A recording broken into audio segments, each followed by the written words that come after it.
দাদা ক্লাস ঘর ভরা গল্পের ঝড়, পড়াশোনা দারুণ পরপর চোরা। নমস্কার বন্ধুরা, আমি মিঠুন প্রামাণিক নিয়ে এসেছি সহজে ইংরেজি রিডিং পড়ার একটা কৌশল। আজকে ক্লাস 10-এর দ্বিতীয় লেসন ফেইবল পড়ব। ওকে, প্রথমেই জানা উচিত যে ফেইবল কাকে বলে। ফেইবল হচ্ছে a story with animal characters which has a actually lesson, একটা মোরাল লেসন থাকবে। একটা তাহলে story which has animal characters and moral lesson. Okay, আমরা ছোটোবেলায় অনেক মোরাল এরকম ফেইবল পড়েছি, যে ফেইবলগুলোর মাধ্যমে বিভিন্ন ধরনের শিক্ষা কিন্তু আমরা পেয়েছি। যাই হোক, রাল্ফ ওয়াল্ডো ইমারসন ইনি একজন আমেরিকান এসেইস্ট, ইনি একজন লেকচারার অ্যান্ড অবশ্যই আ ফেমাস পোয়েট। তার লেখা কবিতা ফেইবল। আমাদের এই ফেইবল কবিতাটার মধ্যে দিয়ে একটা শিক্ষা দেওয়া হয়েছে, একটা লেসন দেওয়া হয়েছে। কি সেটা না, পৃথিবীর প্রত্যেকটা জিনিসের, সেটা ছোট হোক বা বড়, প্রত্যেকটা জিনিসের কিন্তু একটা ইম্পর্ট্যান্স রয়েছে। অর্থাৎ কেউ ছোট বলে এমন নয় তার গুরুত্ব নেই, আর কেউ বড় মানে এমন নয় সেই সব কিছু। আমাদের প্রত্যেকের উচিত প্রত্যেককে এইটুকু অন্ততপক্ষে গুরুত্ব দেওয়া যে তারও কিন্তু কিছু না কিছু ভূমিকা রয়েছে এই ইউনিভার্সে। চলো আর দেরি না করে শুরু করি line by line reading. The mountain and the squirrel. The mountain and the squirrel, এই পর্বত এবং স্কুইরেলের মধ্যে অর্থাৎ কাঠবিড়ালির মধ্যে হ্যাড আ কোয়ারেল, একটা ঝগড়া হলো। তাহলে পর্বত এবং কাঠবিড়ালির সাথে ঝগড়া হলো একটা, যেখানে অ্যান্ড দ্য ফর্মার মানে আগের জন মানে কে, the mountain, called the latter, called মানে বললো, ল্যাটার মানে কে, পরের জন, অর্থাৎ আগের জন পরের জনকে বলল। ফর্মার মানে আগের জন আর ল্যাটার মানে পরের জন। তাহলে আগের জনকে মাউন্টেন, কাকে বলল, স্কুইরেলকে বলল, অর্থাৎ কাঠবিড়ালিকে বলল। তাহলে পর্বত স্কুইরেলকে অর্থাৎ কাঠবিড়ালিকে বলল, লিটল প্রিগ, ছোট্ট নীতিবাগিস কোথাকার, প্রিগ। ওকে, ছোট্ট নীতিবাগিস কোথাকার। বান রিপ্লাইড, এইবার কাঠবিড়ালি উত্তর দিল। বান এখানে কাঠবিড়ালি কি উত্তর দিল, you are doubtless very big. You are doubtless, তুমি ডাউটলেস কথাটাকে একটু পরে লেখো।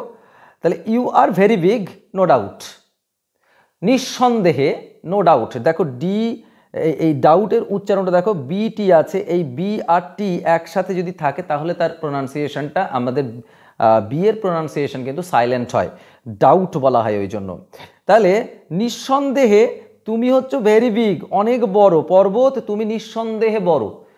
Doubtless, it is doubtless that you are very big, but all sorts of things and weather must be taken in together to make up a year and a sphere. কিন্তু মনে রাখতে হবে, কি মনে রাখতে হবে না, but all sorts of things and weather, এই সমস্ত ধরনের, শর্টস অফ মানে ধরনের, সমস্ত ধরনের থিংস জিনিসপত্র এবং ওয়েদার, সমস্ত জিনিসপত্র এবং সমস্ত রকমের ওয়েদার। অর্থাৎ তুমি বলছো যে শীত থাকবে না, শুধু শীত থাকবে, গরমকাল আসবে না, এরকম করলে তো হবে না। একটা গোটা বছরকে তাকে শীতকে রাখতে হবে, বর্ষাকে রাখতে হবে, সবাইকে রাখতে হবে, শরৎ হেমন্ত, যদিও সেগুলো এখন খুঁজে পাওয়া যায় না শরৎ হেমন্তকে, তবুও একটা বছর হতে গেলে প্রত্যেকটা ঋতুকে প্রয়োজন। ঠিক তেমনি বলছে অল সর্টস অফ থিংস, সমস্ত জিনিস এবং ওয়েদারকে, সমস্ত ধরনের আবহাওয়াকে, must be taken in together, অবশ্যই মাস্ট বি টেকেন, নিতেই হবে।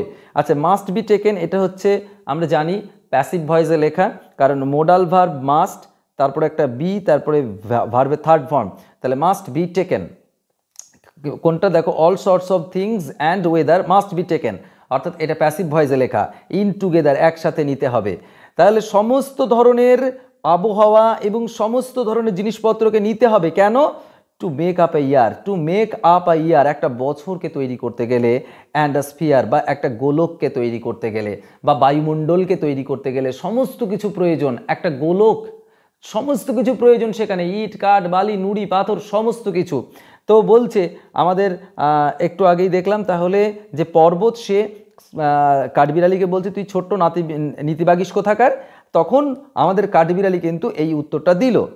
আর এখানে একটা জিনিস শিখলাম যে এটা প্যাসিভ ভয়েসে লেখা। তোমাদেরকে বলে রাখি, সবসময়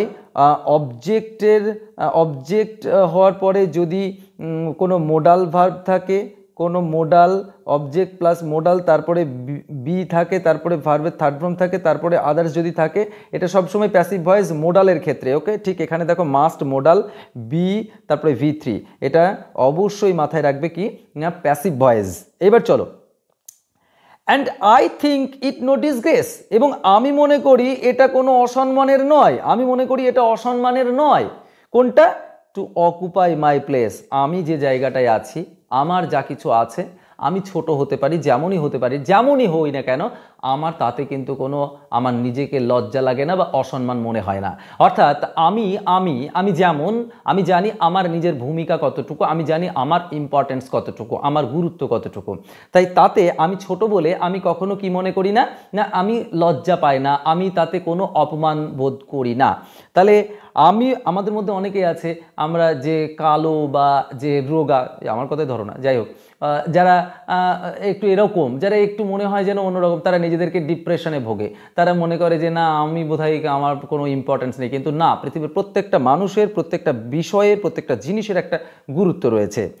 if I am not so large as you, আমি যদিও তোমার মতো হয়তো অত বড় নই, you are not so small as I, তুমি আমার মতো তো ছোটও নও, আমি তোমার মতো বড় নই, ইটস ওকে, বাট তুমি আমার মতো এত ছোট হতে পারবে না। তাহলে দুটোই ঠিক, আমি যেমন তোমার মতো বড় হতে পারবো না, ঠিক তেমনি তুমি আমার মতো ছোট হতে পারবে না। And not half so spry, spry means হচ্ছে প্রাঞ্জল, তুমি আমার মতো অর্ধেক প্রাঞ্জলও থাকতে পারবে না, সবসময় তুমি মুখ গোমরা করে হুম করে থাকো, তুমি আমার মতো এত প্রাঞ্জল হতে পারবে না। আমি প্রতিটা সেকেন্ডে, প্রতিটা মিনিটে আমি কিন্তু প্রাঞ্জল, প্রতিটা মুহূর্তে আমি প্রাঞ্জল। তাহলে and not half so spry, তুমি আমার মতো অর্ধেক প্রাঞ্জলও হতে পারবে না, half so spry. I will not deny, আমি ডিনাই করব না, অর্থাৎ আমি অস্বীকার করব না, you make a very pretty squirrel track, তুমি কি করো, ইউ মেক তুমি বানাও, ইউ মেক তুমি বানাও, কি বানাও না আ ভেরি প্রিটি স্কুইরেল ট্র্যাক, অর্থাৎ এই কাঠবিড়ালির যাওয়ার জন্য সুন্দর রাস্তা, প্রেটি খুব সুন্দর, স্কুইরেল ট্র্যাক অর্থাৎ কাঠবিড়ালির যাওয়ার জন্য সুন্দর রাস্তা তুমি বানাও, এটা আমি অস্বীকার করবো না। অর্থাৎ কাঠবিড়ালিকে যেতে গেলে তোমার বুকের উপর দিয়ে, তোমার গায়ের উপর দিয়ে যেতে হবে, তুমি সুন্দর রাস্তা কাঠবিড়ালির জন্য বানাও। ট্যালেন্টস ডিফার, সত্যি সত্যি প্রত্যেকটা জিনিসের, প্রত্যেকটা মানুষের, প্রত্যেকটা অ্যানিম্যালের ট্যালেন্ট আছে, প্রত্যেকটা অ্যানিম্যালের ট্যালেন্ট আছে। তো আমাদের মধ্যেও কেউ কিন্তু ছোট নয়, সবার কিছু না কিছু রয়েছে, এটা কিন্তু কখনো ভুলবে না, প্রত্যেকের কিছু না, সবাই কিন্তু কেউই এরকম নেই যে গবর গণেশ, সে কিছু না কিছু পারে, এটা কিন্তু মাথায় রাখতে হবে। All is well and wisely put, সব কিছু খুব সুন্দরভাবে সাজানো আছে, সব কিছু, দ্য গড সব কিছু সুন্দরভাবে রেখেছে, যার যেখানে যেমনটি দরকার তার জন্য সেখানে তেমনটি রাখা আছে। If I cannot carry forests on my back, হ্যাঁ এটা সত্যি কথা যে আমি আমার পিছনে, আমার পিঠে করে জঙ্গল বহন করতে পারবো না। তুমি তোমার পিঠে জঙ্গল রাখতে পারো, বিরাট পাহাড়ি বড় বড় জঙ্গল তোমার তুমি রাখতে পারো, আমি হয়তো সেটা পারবো না। ঠিক তেমনই neither you can crack a nut, তুমি কিন্তু একটা বাদাম ভাঙতে পারবে না। আমি একটা ছোট্ট বাদামকে টুক করে ভেঙে ফেলতে পারবো, বাট ইউ ক্যানট, তুমি পারবে না। It is impossible to you to crack a nut, একটা ছোট্ট বাদামকে you never can crack, but I can. ঠিক তেমনি তোমার পিঠে যে জঙ্গল আছে, you can carry a forest, but I can't, আমি পারবো না। So this is the poem, here it ends, এখানেই শেষ হলো। আমরা দেখলাম যে এই কবিতার মধ্যে দিয়ে একটা লেসন, কোন লেসন না, পৃথিবীর প্রত্যেকটা অ্যানিমালের, প্রত্যেকটা জিনিসের কিন্তু একটা ইম্পর্টেন্স রয়েছে। সো বন্ধুরা আজ এই পর্যন্ত, আবার দেখা হবে পরের কোনো এক ভিডিওতে। দাদা ক্লাস ঘর ভরা গল্পের ঝড়, পড়াশোনা দারুণ পর পর, চোরা স্রোতে দাদা বলে হাসি খেলে বইয়ের